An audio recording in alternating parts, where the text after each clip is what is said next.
दोस्तों नमस्कार, आपका हमारे स्टडी फॉर ऑप्शनल चैनल पर स्वागत है।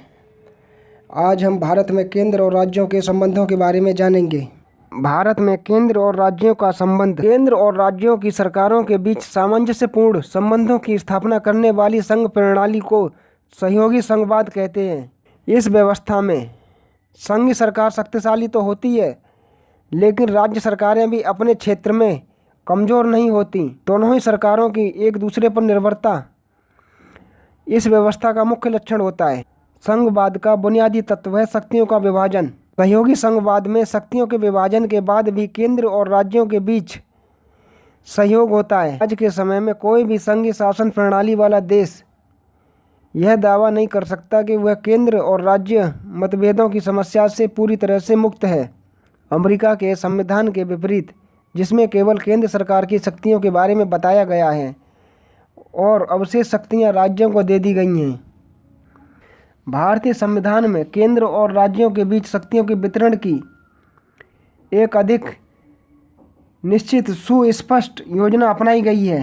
संविधान के आधार पर संघ और राज्यों के संबंधों को 3 भागों में बांटा गया है। नंबर 1, केंद्र और राज्यों के विधायी संबंध। नंबर 2, केंद्र और राज्यों के प्रशासनिक संबंध। नंबर 3, केंद्र और राज्यों के वित्तीय संबंध।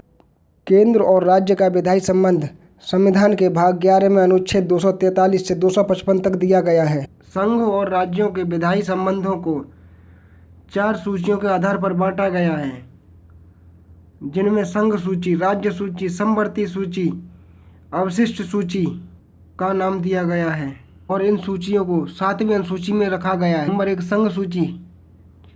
इस सूची में राष्ट्रीय महत्व के ऐसे विषयों को रखा गया है जिनके संबंध में संपूर्ण देश में एक ही प्रकार की नीति का अनुकरण करना आवश्यक होता है।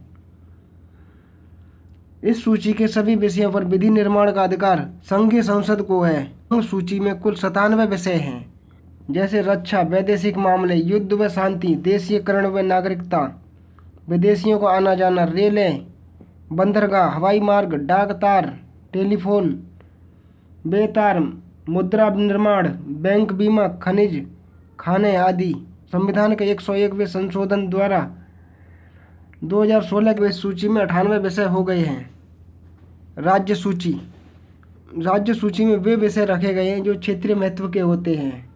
राज्य सूची के विषयों पर विधि निर्माण का अधिकार केवल राज्यों की व्यवस्थापिकाओं को प्राप्त है। संविधान के अनुसार राज्य सूची में 66 विषय थे, लेकिन 42वें संवैधानिक संशोधन 1976 के बाद इस सूची से 4 विषय, शिक्षा, वन, जंगली जानवरों और पक्षियों की रक्षा और नापतोल, राज्य सूची से निकालकर समवर्ती सूची में रख दिए गए हैं। राज्य सूची में पुलिस, न्याय, जेल, स्थानीय स्वशासन, सार्वजनिक स्वास्थ्य, कृषि, सिंचाई, सड़कें आदि आते हैं।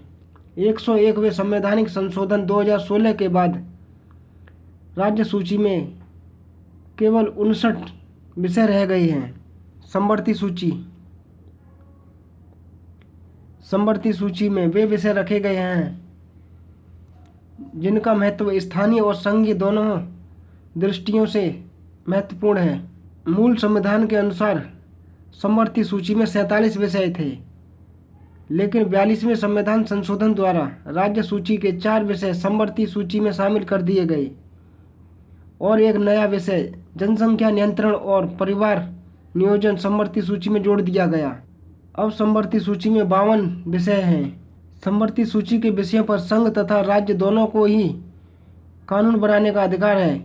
यदि इस सूची के विषय पर संघ और राज्य व्यवस्थापिका द्वारा निर्मित कानून परस्पर विरोधी हो तो संघ का कानून ही मान्य होगा। समवर्ती सूची में फौजदारी विषय तथा प्रक्रिया, निवारक निरोध, विवाह और विवाह विच्छेद, गोद लेना और उत्तराधिकारी बनाना, कारखाने, श्रमिक संघ, औद्योगिक विवाद, आर्थिक और सामाजिक योजना, सामाजिक सुरक्षा और सामाजिक बीमा, पुनर्वास, पुरातत्व आदि विषय दिए गए हैं। अवशिष्ट विषय सूची। अमेरिका, स्विट्जरलैंड और ऑस्ट्रेलिया में अवशिष्ट विषयों के संबंध में कानून बनाने का अधिकार इकाइयों को प्रदान किया गया है। लेकिन भारतीय संघ में कनाडा के संघ की तरह अवशिष्ट विषयों के संबंध में कानून निर्माण की शक्ति संघीय संसद को दी गई है। राज्य सूची के विषयों पर संसद की शक्ति। संविधान द्वारा किए गए इस शक्ति विभाजन का उल्लंघन किसी भी सत्ता द्वारा नहीं किया जा सकता। संसद द्वारा राज्य सूची के किसी विषय पर और किसी राज्य की व्यवस्थापिका द्वारा संघीय सूची के किसी विषय पर बना हुआ कानून अवैध होगा। लेकिन संसद के द्वारा कुछ विशेष परिस्थितियों के अंतर्गत राष्ट्रीय हित और राष्ट्रीय एकता के लिए राज्य सूची के विषयों पर भी कानूनों का निर्माण किया जा सकता है।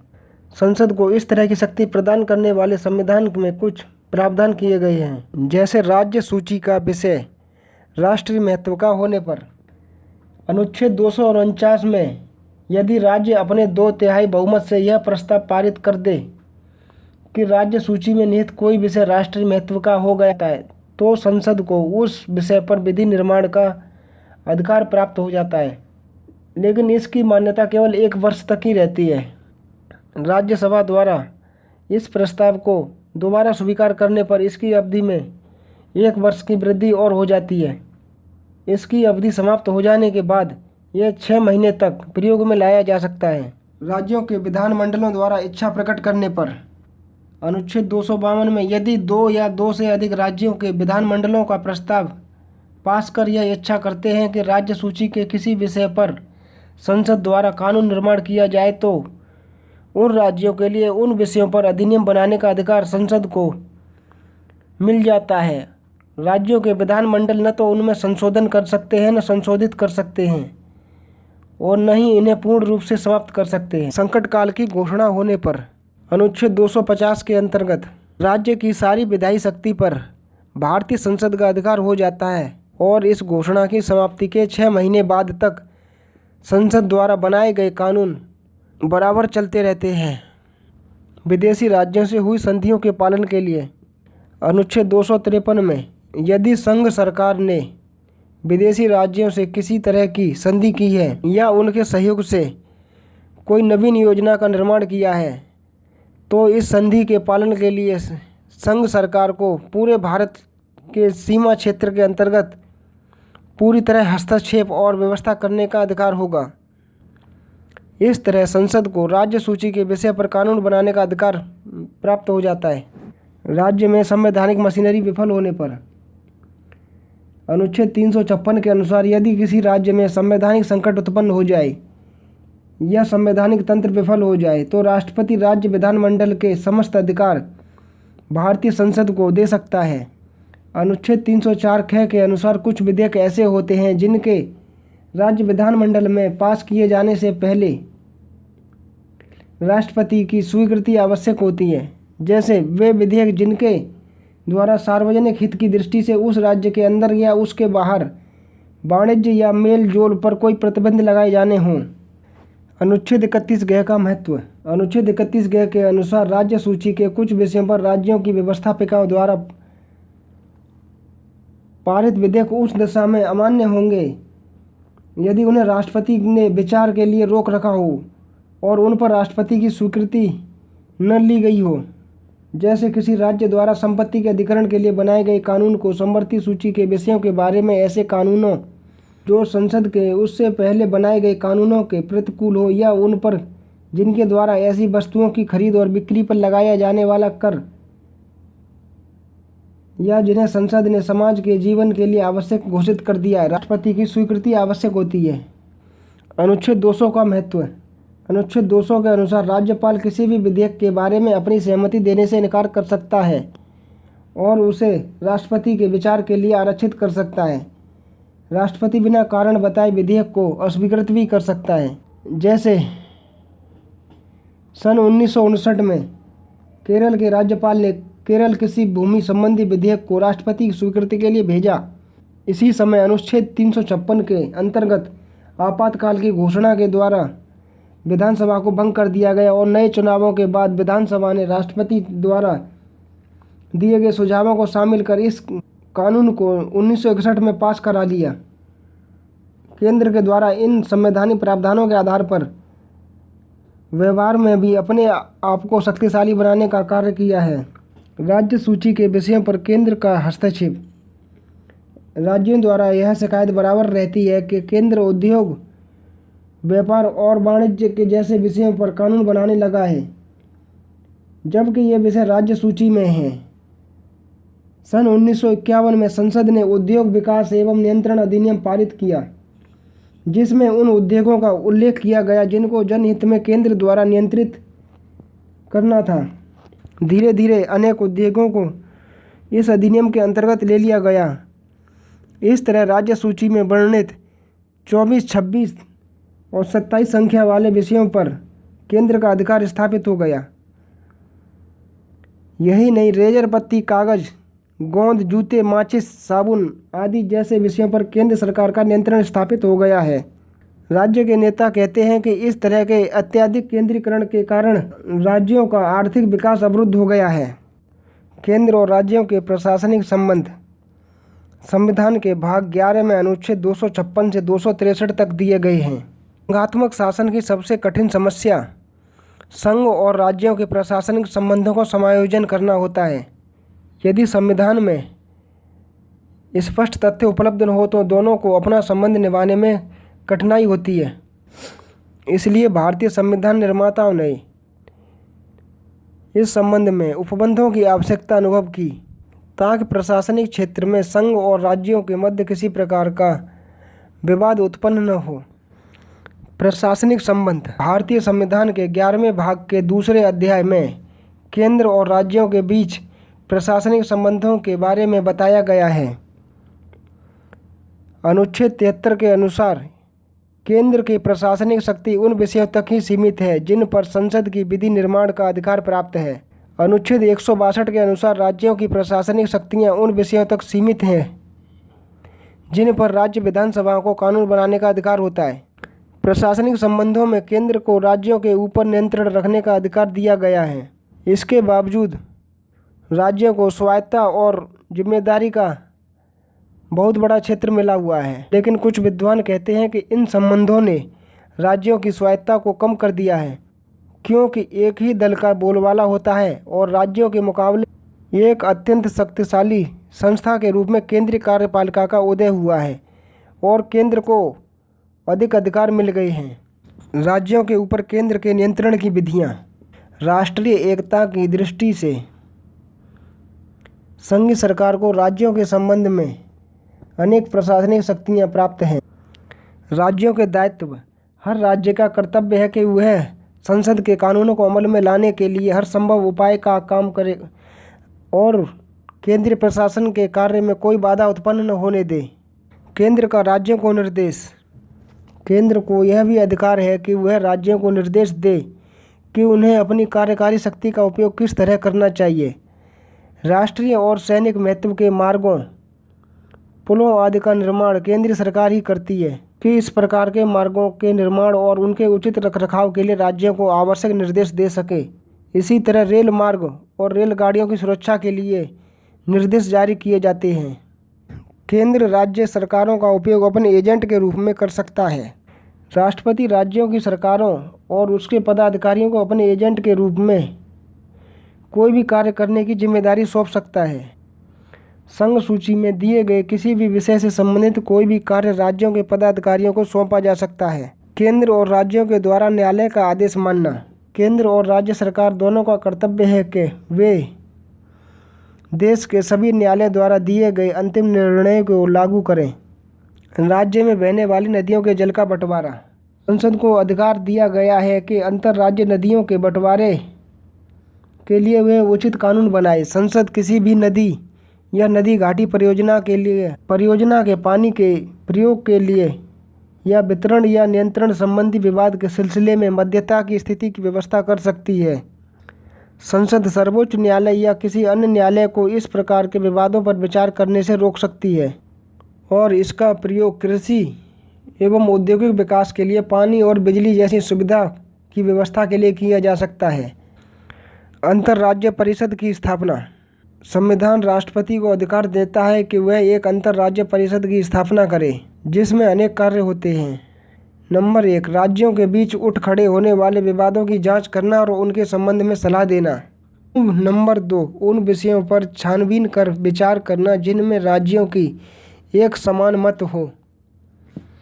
अखिल भारतीय सेवाएं और लोक सेवा आयोग संघ द्वारा राज्यों को नियंत्रित करने के लिए अखिल भारतीय सेवाएं और राज्यों की लोक सेवा आयोग हैं। संविधान अखिल भारतीय सेवाओं की स्थापना के लिए संघ सरकार को अधिकार देता है। संघ को इन सेवाओं के सदस्यों को राज्यों के महत्वपूर्ण प्रशासनिक पदों पर नियुक्त करने का अधिकार होता है। केंद्र के राज्यपालों की नियुक्ति राज्यों में एजेंट के रूप में राज्यों के राज्यपाल राष्ट्रपति द्वारा नियुक्त किए जाते हैं। वे राज्यों में केंद्र के एजेंट के रूप में कार्य करते हैं और उनके माध्यम से केंद्र सरकार राज्यों के शासन पर अंकुश रखती है। राज्य द्वारा केंद्र के निर्देशों को पालन न करने पर या असफल होने पर संविधान के अनुच्छेद 365 के अनुसार यदि राज्य की सरकार केंद्र के निर्देशों का पालन न करे तो राष्ट्रपति घोषणा कर सकता है कि राज्य का संवैधानिक ढांचा विफल हो गया है और राज्य में राष्ट्रपति का शासन लागू हो जाएगा। केंद्र और राज्यों के विवादास्पद क्षेत्र। चौथे आम चुनाव 1967 से पहले तक नेहरू के समय में केंद्र और राज्यों के संबंध मधुर थे। इस समय में देश की राजनीति पर कांग्रेस दल का एकाधिकार था और केंद्र और राज्यों के बीच संघर्षपूर्ण कोई स्थिति उत्पन्न नहीं हुई। 1967 से पहले केंद्र और राज्यों के विवाद को कांग्रेस में अंतरंग का मामला समझा जाता था और उसका हल उसी तरह खोजा जाता जैसे किसी पारिवारिक विवाद का हल खोजते हैं। नेहरू जैसे व्यक्तित्व के आगे तो छोटे मोटे विवादों का कोई हल खोजना मुश्किल काम नहीं था। उस समय में मतभेद के कोई मुद्दे होते ही नहीं थे क्योंकि मुख्यमंत्री भी कभी कभी दबाव की भाषा में ही बोलते थे। 1967 से पहले तक सर्वानुमति की विधि और इस विधि के माध्यम से मतभेदों को बड़ा नहीं होने दिया जाता था। जब चौथे आम चुनावों के बाद कांग्रेस दल का एकाधिकार समाप्त हो गया तो अनेक राज्यों में गैर कांग्रेसी दलों की सरकारें बनी और गैर कांग्रेसी राज्य सरकारें केंद्रीय सरकार को अविश्वास और शंका की दृष्टि से देखने लगीं। क्षेत्रीय दलों का उद्देश्य अपनी शक्ति में वृद्धि करना और केंद्रीय सत्ता को दुर्बल करना रहा। गैर कांग्रेसी दलों के मुख्यमंत्री तो छोटी छोटी बातों को लेकर तूल पकड़ लेते थे और केंद्र के विरुद्ध बार बार शिकायतें करने लगे और इस तरह केंद्र और राज्यों के मध्य तनाव और मतभेदों का समय शुरू हुआ। राज्यपाल का पद। राज्यपाल राज्य का संवैधानिक कार्यकारी होता है।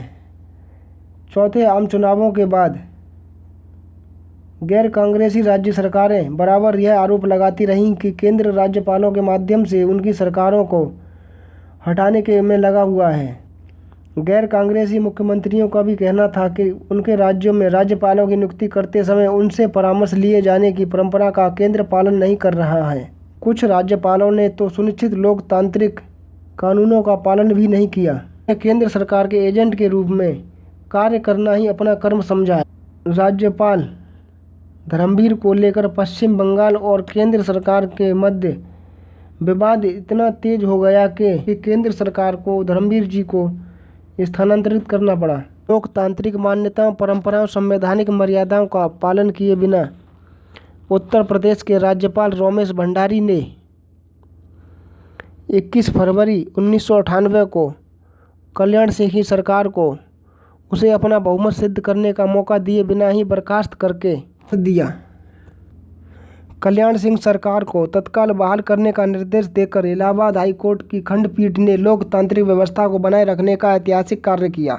लेकिन राजनीतिक लड़ाई राज्यपाल को माध्यम बनाकर लड़ना लोकतांत्रिक आदर्शों के सर्वथा प्रतिकूल था। 21 मई 2005 को राज्यपाल बूटा सिंह ने बिहार विधानसभा भंग करने की सिफारिश की और 23 मई 2005 को विधानसभा भंग करने की केंद्र ने अधिसूचना जारी कर जिसे उच्चतम न्यायालय ने 7 अक्टूबर 2005 को संवैधानिक घोषित कर दिया। राज्यपाल बूटा सिंह के साथ साथ केंद्र सरकार को भी कटघरे में लाकर खड़ा कर दिया गया।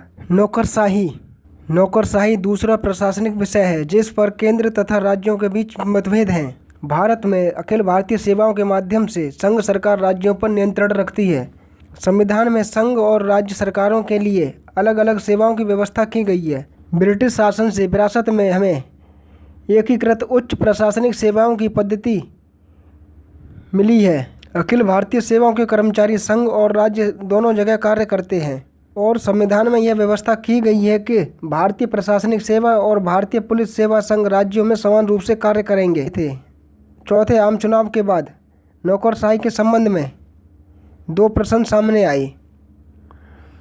पहला यह था कि क्या नौकरशाही गैर कांग्रेसी राज्य सरकारों की नीतियों का क्रियान्वयन उसी उत्साह और प्रतिबद्धता से कर पाए जिस उत्साह से वह अब तक कांग्रेस सरकार की नीतियों का क्रियान्वयन करती थी। कुछ लोगों के मन में धारणा थी कि 30 वर्षों से अब तक कांग्रेस दल के कार्यक्रमों और नीतियों को कार्यान्वित करने वाली नौकरशाही तमिलनाडु में द्रमुक अन्ना द्रमुक, केरल में साम्यवादी दल, पश्चिम बंगाल में मार्क्सवादी दल साम्यवादी दल और पंजाब में अकाली दल की नीतियों और कार्यक्रमों का सहजता से कैसे क्रियान्वयन कर पाएगी। दूसरा सवाल था नई अखिल भारतीय सेवाओं के गठन से संबंधित।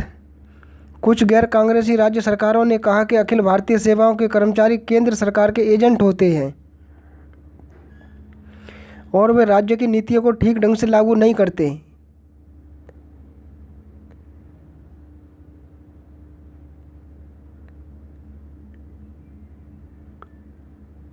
और अखिल भारतीय सेवाओं का विरोध किया। पहला, अखिल भारतीय सेवाओं के निर्माण से राज्य सेवाओं का विस्तार रुक जाता है और स्थानीय लोगों के उच्च सेवाओं में आने से स्थानीय लोगों के उच्च सेवाओं में आने के अवसर कम हो जाते हैं। नंबर 2, अखिल भारतीय सेवाएं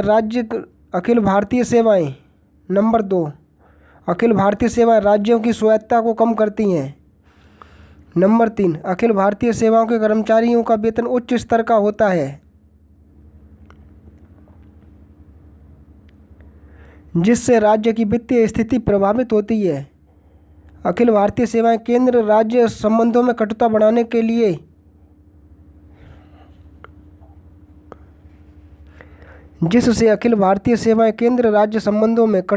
का कारण बन जाती हैं क्योंकि वे उनकी नियुक्ति, पदोन्नति, अनुशासनिक कार्रवाइयों के मामलों पर केंद्रीय सरकार पर निर्भर रहती हैं और राज्यों में उनके प्रति अपनत्व की भावना दिखलाई नहीं देती। कानून व्यवस्था पर केंद्र राज्यों को सख्ती से निर्देश। राज्य सरकारों के लिए केंद्र सरकार के निर्देशों का पालन करना बाध्यकारी होता है। यदि राज्य सरकारें संघीय निर्देशों का पालन न करें तो क्या व्यवस्था होगी। एक विचारणीय प्रश्न यह भी है, क्या राज्य सरकारों के लिए केंद्र सरकार के निर्देशों का पालन करना बाध्यकारी है। यदि राज्य सरकारें संघीय निर्देशों का पालन न करें तो क्या व्यवस्था होगी। यह भी एक प्रश्न था कि जब राज्य सीमा के अंतर्गत केंद्र सरकार की संपत्ति की सुरक्षा राज्य सरकार न कर सकें तो केंद्र सरकार क्या करे। केंद्र का संवैधानिक अधिकार है कि वह कानून और व्यवस्था को बनाए रखने के लिए, सार्वजनिक संपत्ति की सुरक्षा के लिए, प्रतिष्ठानों की रक्षा के लिए केंद्रीय रिजर्व पुलिस राज्यों में तैनात करे। लेकिन वे राज्य सरकारें जो केंद्र में सत्तारूढ़ दल से मेल नहीं खाती, राज्य के आंतरिक मामलों में अनुचित हस्तक्षेप कहकर केंद्र राज्य संघर्ष की स्थिति उत्पन्न करती रहती हैं। आर्थिक नियोजन। भारत में संपूर्ण देश केंद्र और राज्यों के लिए योजना निर्माण का कार्य योजना आयोग करता है, जो एक केंद्रीय अभिकरण है जिसका निर्माण केंद्रीय मंत्रिमंडल के एक प्रस्ताव के आधार पर हुआ, जिसमें प्रधानमंत्री, कुछ केंद्रीय मंत्री और विशेषज्ञ होते हैं। इनमें राज्यों का कोई प्रतिनिधित्व नहीं होता। यह नीतियों की एकरूपता पर बल देते हैं। आयोग समूचे देश के लिए यह मानकर योजना बनाता है कि मोटे तौर से सभी राज्यों की परिस्थितियां समान हैं। नियोजन का संबंध शासन के सभी विषयों से होता है, चाहे वे विषय संघ सूची के हों या राज्य सूची के। राज्य सूची के विषयों पर भी योजना आयोग एक सुपरमैन बन गया है। नियोजन के परिणाम स्वरूप ही केंद्र उद्योग, व्यापार और वाणिज्य जैसे विषयों पर कानून बनाने लग गया है, जबकि ये विषय राज्य सूची के हैं। यह भी देखा गया है कि अब राज्य योजना आयोग और केंद्र सरकार के निर्णयों को ज्यों का त्यों स्वीकार नहीं करते। इस बात का आभास 1969 में 20 अप्रैल को दिल्ली में हुई राष्ट्रीय विकास परिषद की बैठक में मिलता है। राष्ट्रीय विकास परिषद के इतिहास में पहली बार कुछ राज्यों ने चौथी योजना के प्रारूप को औपचारिक रूप से अस्वीकृति प्रदान की थी। अब अनेक राज्यों में केंद्र सरकार गठित करने वाले दलों से भिन्न दलों की सरकारें होने के कारण हम यहाँ मिलाने की प्रवृत्ति नहीं रही और आर्थिक नियोजन विवादास्पद मामला बनता जा रहा है। केंद्र की राज्यों से शिकायतें। राज्यों की केंद्र से शिकायतें। केंद्र की शिकायत। राज्य सरकारों का शासन प्रशासन कई बार अपनी मनमानी करता है और केंद्र के दिशा निर्देशों को नहीं मानता। नंबर 2, केंद्र सरकार राज्यों को पैसे तो खूब देती है लेकिन राज्य सरकार उसे ठीक से खर्च नहीं कर पाती। नंबर 3, केंद्र सरकार जो केंद्रीय योजनाएं बनाती हैं उन्हें राज्य सरकारें ठीक से केंद्र की नीति के समान लागू नहीं कर पाती। नंबर 4, राज्य कई बार ज़रूरत से ज़्यादा ऐसी अतिरिक्त मांग करते हैं कि जिसकी पूर्ति करना आसान नहीं होता। राज्यों की केंद्र से शिकायतें। राज्यों को शिकायत रहती है कि केंद्र सरकार मनमानी करती है। नंबर 2, राज्य सरकारों द्वारा पारित किए गए कानूनों को केंद्र सरकार जल्दी पारित नहीं करती। नंबर 3, राज्यों से संबंधित मामलों में भी राय नहीं ली जाती। नंबर 4, राजनीतिक आधार पर अनुदान में पक्षपात होता है। राज्यपाल के पद को लेकर भी विवाद बना रहता है। नियुक्ति से पहले केंद्र सरकार राज्यों से शायद ही कभी सलाह करती हो। राज्यों के बीच जल विवाद भी पुराने हैं जिनके समाधान को लेकर केंद्र सरकार से असंतोष ही मिलता है। प्राकृतिक संसाधनों के दोहन और रॉयल्टी के वितरण को लेकर हमेशा से केंद्र और राज्यों में विवाद होता रहा है। कर से होने वाली आय वसूली और उसके आवंटन के अतिरिक्त वैट जीएसटी जैसे प्रयासों पर भी विवाद जारी रहता है। समाधान। राष्ट्रहित के मामलों में राजनीतिक दलों को परस्पर सहमति बनानी होगी। देश के लिए जरूरी कानून बनाने होंगे। न केंद्र सरकार मनमानी करे और न राज्य सरकारें अड़ें। सुलह समाधान के मंचों का संगठन का इस्तेमाल हो। शासन प्रशासन के स्तर पर लगातार बातचीत होनी चाहिए, तभी सरकारों के बीच आपसी विश्वसनीयता बहाल होगी। आम सहमति हो गया। आतंकवाद माओवादी हिंसा पर कोई राजनीति नहीं करेगा, एजेंसियों को काम करने दिया जाएगा। केंद्र और राज्य का प्रशासनिक समायोजन। केंद्र और राज्यों के मध्य विचार विमर्श आवश्यक ही नहीं बल्कि जरूरी भी है। भारत के संविधान ने केंद्र सरकार पर बहुत सारे कार्यों का भार डाल रखा है, जैसे कृषि, शिक्षा, स्वास्थ्य, शांति व्यवस्था। इन मामलों में केंद्र सरकार राज्य सरकारों पर गंभीर रूप से निर्भर रहती है, क्योंकि केंद्र के निर्देश राज्यों के लिए बाध्यकारी नहीं होते। इसलिए आवश्यक होता है कि केंद्र और राज्यों के बीच विचार विमर्श विकसित किए जाएं। संविधान की समवर्ती सूची में 52 ऐसे विषयों का उल्लेख है जिन पर केंद्र और राज्य दोनों ही कानून बना सकते हैं। भारत में केंद्र और राज्य प्रशासनिक समायोजन की दृष्टि से राज्यपाल सम्मेलन, राष्ट्रीय विकास सम्मेलन, मुख्यमंत्री सम्मेलन, मुख्य सचिव सम्मेलन, पुलिस महानिदेशक सम्मेलन महत्वपूर्ण होते हैं। प्रशासनिक स्तर पर जो सम्मेलन महत्वपूर्ण होते हैं उनमें मुख्य सचिवों का सम्मेलन और विभिन्न कार्यकारी सचिवों के सम्मेलन होते हैं। 1990 में अंतर्राज्यीय परिषद का गठन भी किया गया। भारत में प्रशासन मुख्य रूप से स्टेट एजेंसी द्वारा चलाया जाता है। बाहरी देशों में इस तरह की कोई व्यवस्था नहीं है। संघीय और राज्य सरकारें संविधान द्वारा दिए गए विषयों और अपने कानूनों को लागू करने के लिए अपने अपने अभिकरण बनाते हैं, लेकिन भारत में राज्यों के अंदर केंद्र कानूनों को लागू करने के लिए प्रशासन के लिए अलग से कोई संघीय कानून नहीं है, क्योंकि भारत की केंद्र सरकारें अधिकतर मामलों में राज्यों से यह अपेक्षा करती हैं कि वे उसके निर्णयों का क्रियान्वयन करें तो उसके लिए यह समुचित होगा कि वह कम से कम उन विषयों पर राज्यों से विचार विमर्श अवश्य करें जिनकी जिम्मेदारी या दायित्व राज्यों को भुगतने पड़ते हैं। केंद्र और राज्य के प्रशासनिक संघ का स्वरूप। भारतीय संघ व्यवस्था में प्रशासनिक एक रूपता पर बल दिया गया है। अमेरिका की तरह दोहरी न्याय व्यवस्था का प्रबंधन करने के स्थान पर न्याय व्यवस्था को एकीकृत कर दिया गया है। अखिल भारतीय प्रशासनिक और पुलिस सेवाओं का प्रावधान किया गया है। भारत के नियंत्रक एवं महालेखा परीक्षक के अधीन भारत की लेखा परीक्षा और लेखा सेवा का आयोजन है, जो एक केंद्रीय सेवा है। यह संघ के साथ साथ राज्यों के व्यय का लेखा और परीक्षा कार्य को भी करती है।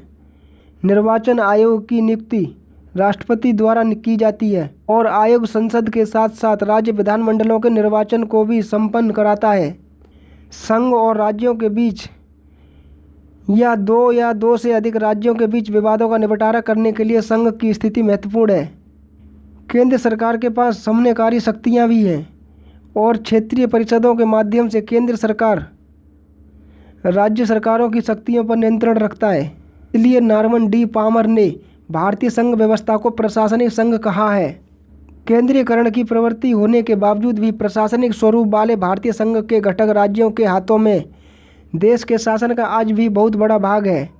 उन्हें आर्थिक संसाधनों के लिए केंद्र पर निर्भर रहना पड़ता है और विकास कार्यों का समायोजन भी केंद्र करता है। फिर भी राज्यों में अपने अधिकारों पर जोर देने की प्रवृत्ति बढ़ गई है और देश के शासन में वे अधिक से अधिक हस्तक्षेप चाहते हैं। केंद्र और राज्यों के वित्तीय संबंध। संविधान के भाग 12 में अनुच्छेद 268 से 293 तक केंद्र और राज्यों के वित्तीय संबंधों के बारे में है। संघात्मक शासन व्यवस्था में केंद्र और राज्यों की सरकारों के बीच केवल विधायी और प्रशासनिक शक्तियों का विभाजन नहीं होता, बल्कि वित्तीय स्रोतों का बंटवारा भी होता है। यह समस्या भी उतनी ही पुरानी है जितनी संघात्मक शासन प्रणाली, और यह विश्व की अधिकांश संघ व्यवस्थाओं को संकटग्रस्त करती रहती है। कर निर्धारण और करों से प्राप्त आय का विभाजन। संविधान में वित्तीय प्रावधानों की दो विशेषताएं हैं। पहली, संघ और राज्यों के मध्य कर निर्धारण की शक्ति का पूरा विभाजन कर दिया गया है। दूसरा, करों से मिलने वाली आय का बंटवारा होता है। संघ के राजस्व स्रोत: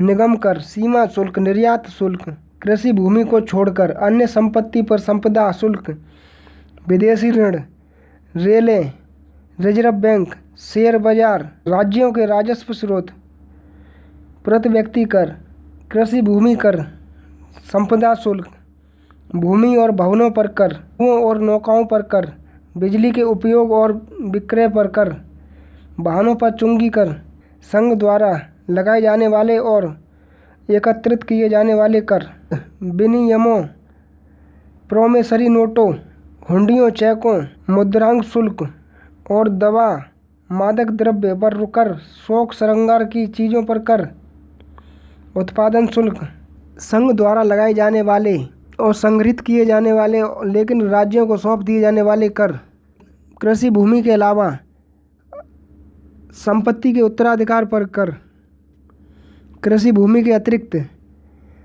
संपत्ति पर संपदा शुल्क, रेल, समुद्र, वायु द्वारा ले जाए जाने वाले माल और यात्रियों पर सीमांत कर, रेल भाड़ों और वस्तुओं भाड़ों पर कर, शेयर बाजार, सट्टा बाजार के आदान प्रदान पर कर, स्टाम्प शुल्क के अतिरिक्त कर, समाचार पत्रों के क्रय विक्रय और उनमें प्रकाशित किए गए विज्ञापनों और समाचार पत्रों के अन्य अंतर्राष्ट्रीय व्यापार वाणिज्य के माल के क्रय विक्रय पर कर। कुछ कर संघ द्वारा लगाए जाते और संग्रहित किए जाते हैं, लेकिन उनका विभाजन संघ और राज्यों के बीच में होता है। जैसे आयकर का विभाजन संघीय भूभाग के लिए निर्धारित निधि और संघीय खर्च को काटकर शेष राशि से किया जाता है। आयकर के अतिरिक्त दवा और शौक श्रृंगार की चीज़ों के अतिरिक्त अन्य चीज़ों पर लगाया गया उत्पादन शुल्क इसके अंतर्गत आता है। सहायक अनुदान। संविधान के द्वारा केंद्र द्वारा राज्यों को 4 तरह की सहायता प्रदान करने की व्यवस्था की गई है। पहली, पटसन व उससे बनी वस्तुओं के निर्यात से जो शुल्क प्राप्त होगा उसमें से कुछ भाग अनुदान के रूप में जूट पैदा करने वाले राज्यों बिहार, पश्चिम बंगाल, असम और उड़ीसा को दे दिया जाएगा। दूसरा, बाढ़, भूकंप, सूखाग्रस्त क्षेत्रों में पीड़ितों की सहायता के लिए भी केंद्र सरकार राज्यों को अनुदान दे सकती है। आदिम जातियों व कबीलों की उन्नति व उनके कल्याण की योजनाओं के लिए भी सहायक अनुदान दिया जाता है। चौथा, राज्य को आर्थिक कठिनाइयों से उबारने के लिए केंद्र राज्यों की वित्तीय सहायता कर सकता है। कर्ज लेने संबंधी उपबंध। संविधान केंद्र को यह अधिकार देता है कि वह अपनी संचित निधि की साख पर देशवासियों और विदेशी सरकारों से ऋण ले सके। ऋण लेने का अधिकार राज्यों को भी होता है, लेकिन वे विदेशों से धन उधार नहीं ले सकते। यदि किसी राज्य सरकार पर संघ सरकार का कोई कर्ज बाकी है तो राज्य सरकार अन्य कर्ज संघ सरकार की अनुमति से ही ले सकती है। इस तरह का कर्ज देते समय संघ सरकार किसी भी तरह की शर्त लगा सकती है। करों से विमुक्ति। राज्यों द्वारा संघ की संपत्ति पर कोई कर तब तक नहीं लगाया जा सकता जब तक संसद विधि द्वारा कोई प्रावधान न कर दे। भारत सरकार या रेलवे द्वारा प्रयोग में आने वाली बिजली पर संसद की अनुमति के अभाव में राज्य सरकार किसी तरह का शुल्क नहीं लगा सकती। इस तरह संघ सरकार भी राज्य संपत्ति और आय पर कर नहीं लगा सकती। भारत के नियंत्रक एवं महालेखक परीक्षक द्वारा नियंत्रण। भारत के नियंत्रक एवं महालेखा परीक्षक की नियुक्ति केंद्र मंत्रिमंडल के परामर्श से राष्ट्रपति करता है। यह भारत सरकार और राज्य सरकारों के हिसाब का लेखा रखने के ढंग और उनकी निष्पक्ष रूप से जांच करता है। नियंत्रक और महालेखा परीक्षक के माध्यम से ही भारतीय संघ राज्य की आय पर अपना नियंत्रण रखती है। वित्तीय संकट काल में केंद्र का नियंत्रण। वित्तीय संकट काल की घोषणा की स्थिति में राष्ट्रपति को संविधान के उन सभी प्रावधानों को स्थगित करने का अधिकार है जो सहायता अनुदान संघ के करों की आय में भाग बांटने से संबंधित हो। केंद्र सरकार वित्तीय मामलों में राज्यों को निर्देश भी दे सकती है। दोस्तों, अगर आपको हमारी वीडियो अच्छी लगे तो सब्सक्राइब, लाइक, कमेंट, शेयर कीजिए।